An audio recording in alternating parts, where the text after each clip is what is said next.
Vous l'avez dit, une visite avortée, ça a été annoncé à grande pompe, mais au dernier moment, il y a eu cette renonciation de la part du président Emmanuel Macron, le président français, qui a renoncé à cette visite-là. Beaucoup de raisons évoquées, la pandémie de Covid-19 qui refait surface, une cinquième vague en Europe, particulièrement en France. Il y a eu aussi ces problèmes protocolaires au niveau aussi de l'accueil qui serait réservé au président de la République française. Quelle analyse vous faites de cette situation qui prévaut entre le Mali et la France? Moi, j'estime que c'est un bien.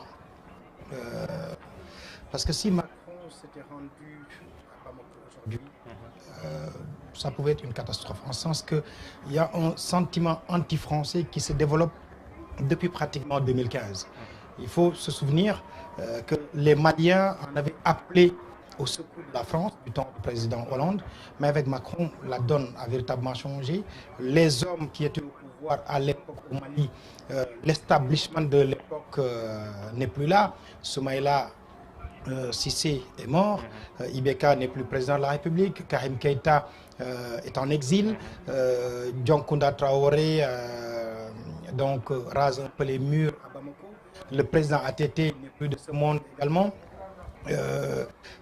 L'exemple de l'ancien Premier ministre actuellement emprisonné, Boubacar Soumaïlou, également, même chose. Ce qui fait que aujourd'hui, si le président Macron s'était rendu en France, il y aurait eu un accueil populaire totalement anti-français. Parce que ça se situe à moins de 2 semaines du départ des militaires français de Tombouctou. Et on a vu ce que ça a donné. Tous les reportages qui ont été faits ont montré que les Maliens ne voulaient plus des Français sur leur territoire. Parce que les militaires français, à un moment donné, c'est eux qui contrôlaient pratiquement le nord du Mali. Les gens parlent souvent du nord Mali, moi je préfère parler du nord du Mali. Toute cette circonscription avec Mopti, Gao, Tombouctou, Kidal, à un moment donné, c'était entre les mains des Français. En décembre 2013, je me suis rendu dans le nord du Mali, seul journaliste noir. Mais au moment de prendre l'avion, imaginez-vous, ce sont les Français, avec leur ministre Yves Le Drian, qui décidaient de qui devait monter et qui ne devait pas monter. Et Soumaïlou, à l'époque, Boubaye Maïga était à l'époque ministre de la Défense, mais il ne pouvait pas prendre l'avion. Il a fallu, à la dernière minute, que les Français acceptent qu'ils prennent cet avion-là. Et sur place, de la Défense d'alors du Mali. Exactement. Ministre de la Défense, devenu Premier ministre et qui aujourd'hui se retrouve en prison. Donc pendant des années, les Français ont contrôlé le nord du Mali. Et à un moment donné, les Maliens se sont posé des questions. Comment se fait-il que des armes puissent être déposées entre les mains des factions rebelles sans pour autant que les militaires maliens ne sachent de quoi est-ce qu'il s'agit. Vous allez à Kidal, vous n'y trouvez pas le drapeau malien. Est-ce compréhensible dans un pays qui se dit indépendant et pourtant les Français peuvent se mouvoir partout où ils veulent dans ce nord du Mali-là? Est-ce que c'est ce qui expliquerait un peu l'attitude du président de la transition, le colonel Goïta, à l'égard de son homologue français? C'est pratiquement la même génération. Macron est un peu plus âgé, mais Goïta est né en 1983. C'est un jeune de rien du tout. Son papa a été capitaine dans l'armée et tout. Il l'a béni quand il est arrivé au pouvoir, quand il l'a vu prendre certaines décisions. Et ce jeune est entouré de quelques officiers supérieurs, les Bandao et autres. Et il se dit, ce n'est pas possible que nous puissions continuer à être sous le joug de la France. Ce n'est pas possible. Donc, il faut comprendre ces paramètres-là. C'est une nouvelle génération, c'est une caste d'officiers qui a été formée ailleurs. Il a fait le Britannique militaire de Kati, il a fait l'EMIA de Koulikoro, puis les stages au niveau international. Et qu'on le dise ou pas, ils sont à la base, parce qu'à un moment donné, les opérations extérieures, c'était entre ses mains. Donc, à un moment donné, il y a eu une petite génération d'officiers qui ont été recrutés à partir de la licence. Ils ont été envoyés en Russie. Et ça, c'était sous le président Ibrahim Boubacar Keïta. Ils sont rendus en Russie pour 5 ans. Ils reviennent comme capitaine. Or, prenez bien chez nous, vous faites 2 ans à l'École nationale de suite active de Thiès. Après le DEG, donc le duel 2, et tout de suite, vous êtes sous lieutenant. 6 mois après, vous devenez lieutenant plein. Mais une formation où on fait 5 ans direct, on revient formaté par les Russes, qui sont très forts dans tout ce qui est espionnage, contre-espionnage. Quand ils arrivent, ils ne veulent plus être dirigés par l'ancienne garde. Je veux parler du général Pouyougou, qui a été chef d'état-major, le dernier chef d'état-major du président ATT. Ces jeunes reconnaissent beaucoup plus des officiers comme le colonel Dako, qui, quand il a été nommé promu chef d'état-major général des armées, a refusé de défaire ses valises parce qu'étant et se considérant comme un homme de terrain. Donc le problème, c'est à ce niveau-là. La France n'a pas beaucoup apporté au Mali.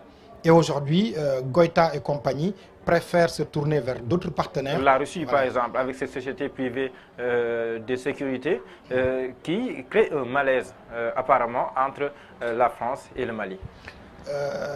La société privée Wagner, ce sont des mercenaires. C'est comme ça qu'on les appelle. Et moi, je vais beaucoup plus les appeler des professionnels de la guerre. Ce sont des militaires qui ont eu à officier sur d'autres théâtres d'opération, qui connaissent bien les enjeux de la géopolitique internationale et qui, arrivés au Mali, donnent aux militaires maliens ce que les Français ne leur donnaient pas.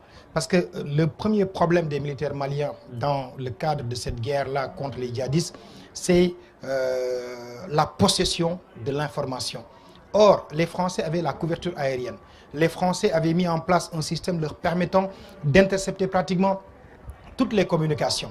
Mais ils les exploitaient pour eux. Ils ne les mettaient pas à la disposition de l'armée malienne. Aujourd'hui, avec Wagner, on a vu dernièrement tout un contingent de blindés arriver sur le territoire malien. Et Wagner va aider les militaires maliens à avoir cette couverture aérienne, à avoir cette information. Le renseignement, il est essentiel, comme me le disait le colonel français Calvez.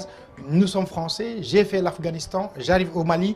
Et l'élément essentiel dans une guerre, à savoir l'information, le renseignement, il est entre nos mains. Ce que les militaires maliens n'ont pas. Donc avec Wagner, ça va totalement changer. D'accord. Mais l'imam Diko était là le week-end passé. Lui, il parle de rumeurs.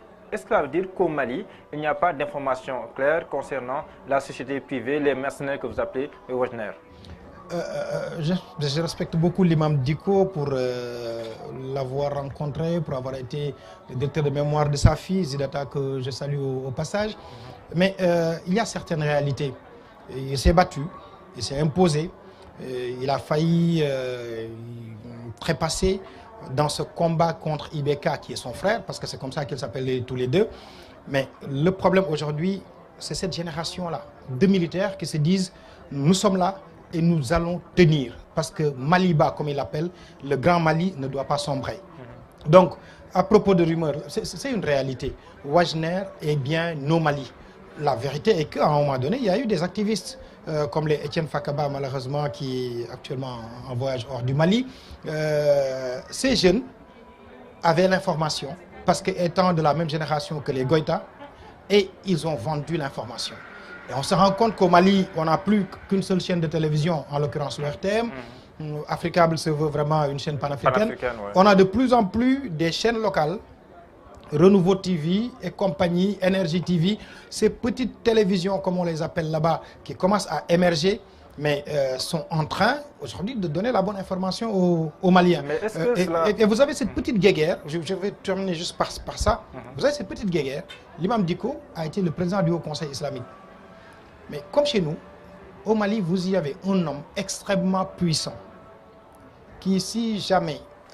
parce qu'à un moment donné, il a un peu évoqué en disant si les politiques ne réussissent pas, essayons avec les religieux. C'est le shérif Maman Aïdara. Alors, ce monsieur, il est hyper puissant. J'ai eu à accompagner Guillaume Soro jusque dans les appartements privés de ce monsieur. Il a une chaîne de télévision, Shérif La TV, qui émet en langue locale, très suivie. C'est pratiquement aujourd'hui, disons, la première chaîne du Mali en termes de cumul d'audience. Bien que la chaîne ne soit pas présente sur l'ensemble du territoire, mais elle est très suivie. Donc, l'imam Diko s'est battu, il se positionne, mais n'oublions pas qu'entre religieux, il y a quelques frictions. Et à ce niveau-là, je peux bien le comprendre, mais ce que l'imam Diko pouvait avoir avec le président Ibeka, il ne l'aura pas avec Assimi Goïta. Parce que Assimi a ce petit banditisme militaire-là qui lui permet de faire face et de déjouer les coups. Et il a un premier ministre extrêmement important, extrêmement puissant, en l'occurrence Choguel Maïga, qui communique bien, qui est très populaire et qui sait faire mal quand il le faut. Raison pour laquelle à chaque fois que la France attaque, ses contre-attaques font très très mal donc, à l'Hexagone. Est-ce que cela ne va pas sonner le glas d'une manière prématurée à la force Barkhane? La force Barkhane, vous savez, les Maliens n'ont jamais cru à Barkhane. Serval même était meilleur. Quand Daniel Boiteux est tombé, paix à son âme, le premier militaire français est tombé au Mali, les Maliens ont compati. Mais avec Barkhane, on n'a pratiquement rien senti. Au moins, Serval était là et sécurisé un tout petit peu. On ne sait pas, du jour au lendemain, on a dit, bon, Serval doit partir, c'est Barkhane qui arrive. Et la mission de Barkhane n'est pas de faire la guerre. La mission de Barkhane n'est pas de s'interposer. C'est une mission de stabilisation. Alors, sur toute l'étendue du Sahel, ça va au Tchad, ça va au Niger, ça va au Burkina Faso, mais on s'est rendu compte que depuis que Barkhane est là, les problèmes ne font qu'empirer. Et pendant ce temps, les djihadistes ont déplacé le problème, ils ont quitté Kidal, Tombouctou, Gao, Mopti, et maintenant ils descendent encore un peu plus bas, notamment à Ségou et dans le Massina. C'est comme qui dirait, il y a un problème en Casamance au Sénégal, mais on a réussi à déplacer le problème jusqu'à Diourbel. C'est ça. Or, du temps de Serval, on n'en était pas encore là. C'est la raison pour laquelle les Maliens se disent que quelque part, les militaires français, et Barkhane surtout, bon, cette mission, elle est quelque part complice des exactions des mouvements armés. La CEDEAO veut une organisation d'élections au Mali. Est-ce que vous pensez que les conditions sont réunies pour qu'une élection puisse se tenir au Mali? Présentement, j'estime que non. Dans le Nord, voyons ce qui va se passer dans quelques semaines avec le départ des militaires français de Tombouctou, une véritable bastion très symbolique du reste. Alors, ils quittent pour se retrouver du côté de Gao, c'est bien, mais pour organiser des élections sur l'ensemble du territoire national, pour moi, ce n'est pas encore le moment. Ils en sont à des assises où il y a des termes de référence qui ont été donnés. Et Goïta, ce qu'il demande, c'est juste un peu de temps. D'ici la fin du mois de décembre, il pourra au moins répondre à la CEDEAO. La CEDEAO se précipite. Malheureusement, elle a en face un jeune très tenace, très têtu et qui a son agenda. Aujourd'hui, voyons bien ce qui se fait. Blocage des comptes, blocage des avoirs, sauf pour le ministre des Affaires étrangères, Abdoulaye Diop, sauf pour Goïta. Mais Goïta, il a des avoirs où? Il a des comptes où? C'est un véritable Malien qui a fait l'école de la rue, qui a fait le Prytanée militaire, qui connaît bien son pays. Ce monsieur, je n'ai pas envie de le dire comme ça, mais je suis peut-être obligé, il n'en a cure de ce que la CEDEAO va dire. Il laisse Abdoulaye Diop le soin de jouer son rôle de diplomate, mais pour le reste, son agenda au niveau local, s'il sent qu'il doit organiser les élections au mois de mai prochain, nul ne pourra l'en empêcher. Est-ce qu'il est prêt à céder le pouvoir? Tout dépendra de la pression de la rue, parce qu'au Mali, la rue est importante. Sa pression joue sur le devenir du régime en place. Et pour l'heure, Goïta a encore la rue avec lui. Les Maliens l'aiment bien. Hein. Quand vous allez au Mali, les gens vous disent, mais il y a eu le coup d'État, la situation est difficile, mais nous sortons, nous allons en boîte, les hôtels fonctionnent, l'événementiel marche bien. Baba Mali était vendredi dernier, il est rentré hier soir, etc., etc. Donc il n'y a vraiment pas de problème. On a l'impression que c'est le Sénégal qui est en guerre, mais pas le Mali. Avec 500 francs, vous parvenez à manger, ce que vous ne pouvez pas du tout faire au Sénégal. Donc maintenant, moi, je suspecte, je le soupçonne, Goïta, d'avoir un calendrier extraordinaire. Il est en train de prendre les plus radicaux de l'opposition pour les mettre en prison. Les dernières dates, c'est le jeune Bouba Fane, Boubacar Somaoro, mais on l'appelle Bouba Fane. Il a été un fidèle de Amadou Toumani Touré, il a été un fidèle d'Ibrahim Boubacar Keïta. Là, il a été en prison avec Omar, qui est aussi député, qui a été député, opposant, Omar Mariko, il est docteur en médecine. Mais les deux ont été mis en prison juste pour avoir injurié le Premier ministre. Alors, est-ce que les Maliens sont sortis dans la rue pour réclamer une certaine démocratie? Ils vous disent non. Quand on ne respecte pas le pouvoir prend ses responsabilités. Et ça, si c'était du temps de ATT, mais il y aurait eu des manifestations. Omar Mariko, quand on l'arrête, c'est comme à la limite si on arrêtait ici quelqu'un comme Mamadou Diop Decroix. parce que c'est un opposant invétéré, qui a sa radio, qui parle bien. Boubacar Soumaoro, les jeunes l'aimaient bien aussi. Mais aujourd'hui, c'est que toute personne qui a eu à détourner ou qui a été suspecté d'avoir détourné des deniers publics se retrouve en prison. Le cas de Soumaïlou Boubaï Maïga, l'ancien ministre de la Justice, même chose, donc Bathily, ce qui fait que moi j'ai l'impression, j'ai le sentiment que Assimi va assainir le maximum possible, soit il pose un candidat, il le met en selle, ou avec la pression de la rue, lui-même, il enlève la tenue et il devient candidat à la prochaine présidentielle. Autre pays, autre réalité, mais là aussi il y a eu un putsch en Guinée.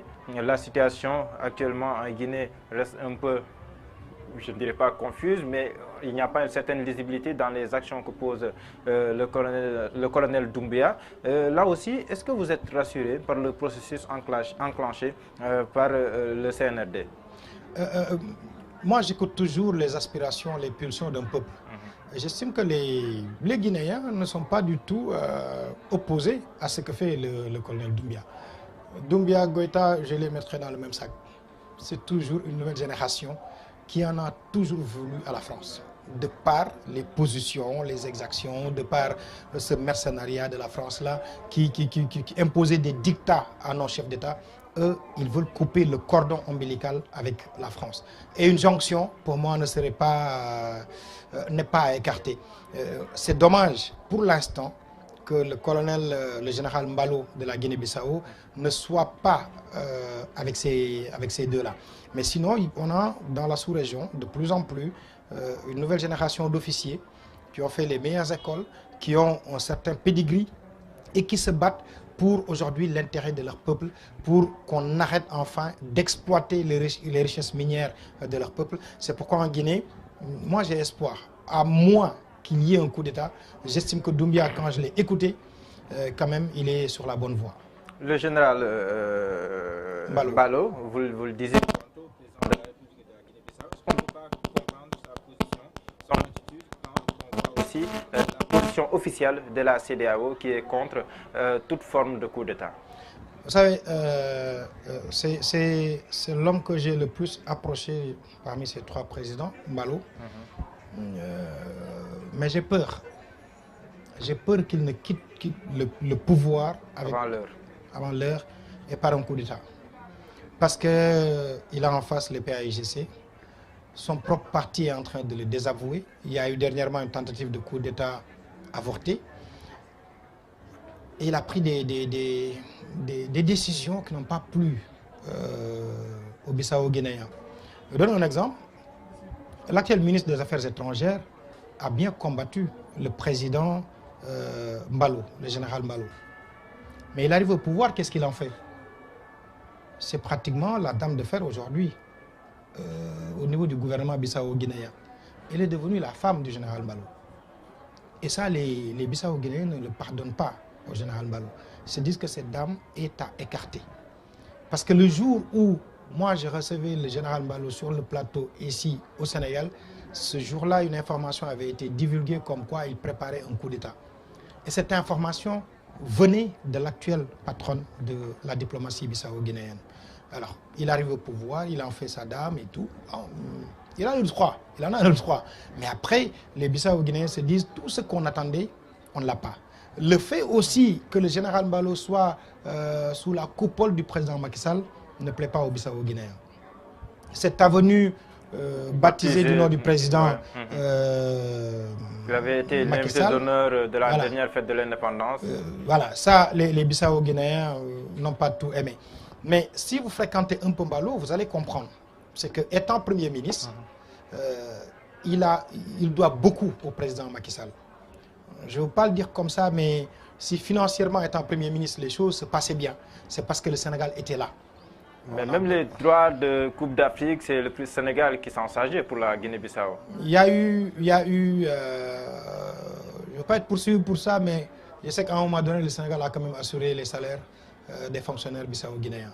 Donc, le président Mbalo, il est reconnaissant vis-à-vis de son bienfaiteur, comme il l'appelle. Il ne parle pas de bienfaiteur, il parle de son grand frère, le président Macky Sall. Vous comme moi, il vous parle pulaar, il vous parle socé, il vous parle wolof. Tout ce que vous pouvez lui dire en wolof, il le comprend très bien. Donc, il se dit, Macky Sall, c'est mon grand frère. Et quand je fais quelque chose, je suis obligé de lui demander de temps à autre des conseils et tout. Parce qu'il est parti de Dakar pour pouvoir battre campagne, gagner et continuer. Ce qui fait qu'aujourd'hui, il y a ce petit sentiment anti-sénégalais qui commençait à naître à Bissau. Fort heureusement, on y a le président, l'ancien général Bakary Seck, qui était ministre, ambassadeur sur place, qui a fait un excellent travail avant d'être remplacé par Ndiaye.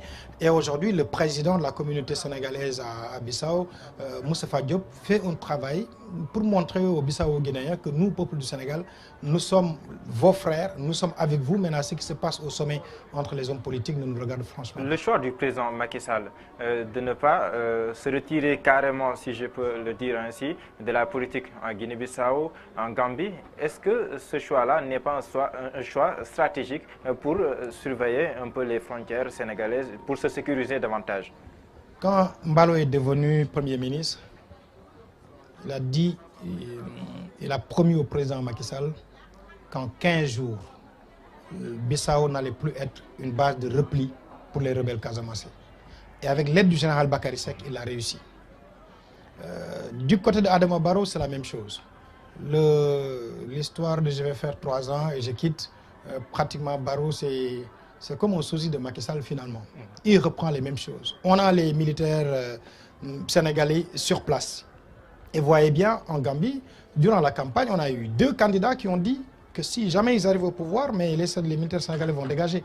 Que même la communauté sénégalaise va un peu dégraisser. Ça veut dire que de par les agissements de notre président, qui sont quand même légitimes, hein, parce que Macky Sall veut bien sécuriser la Casamance. Aujourd'hui, quand vous vous rendez en Casamance, moi, je crois que tous les 2 mois, j'y vais. Au moins, vous pouvez quitter Ziguinchor, vous allez jusqu'au Cap, sur une route bien goudronnée. Pratiquement, vous n'avez que 2 postes militaires. Tranquillement, les choses se passent bien. Le premier cargo a fait son atterrissage dernièrement à l'occasion de l'ouverture de la campagne touristique. Donc, la pacification est en marche. Moi, à ce niveau, je salue la façon dont le président Macky Sall prend les choses en matière de politique sous-régionale. Ça va très bien pour l'instant, mais il ne faut pas quand même que les Sénégalais se vantent en disant que ouais, nous sommes supérieurs. Non, non, non, parce que là, ça va créer d'autres problèmes pour surtout nos compatriotes qui sont dans ces pays, qui gagnent leur vie, qui ont pris épouse, qui ont des enfants et qui se portent plutôt bien, que ce soit à Banjul, que ce soit du côté de Bissau.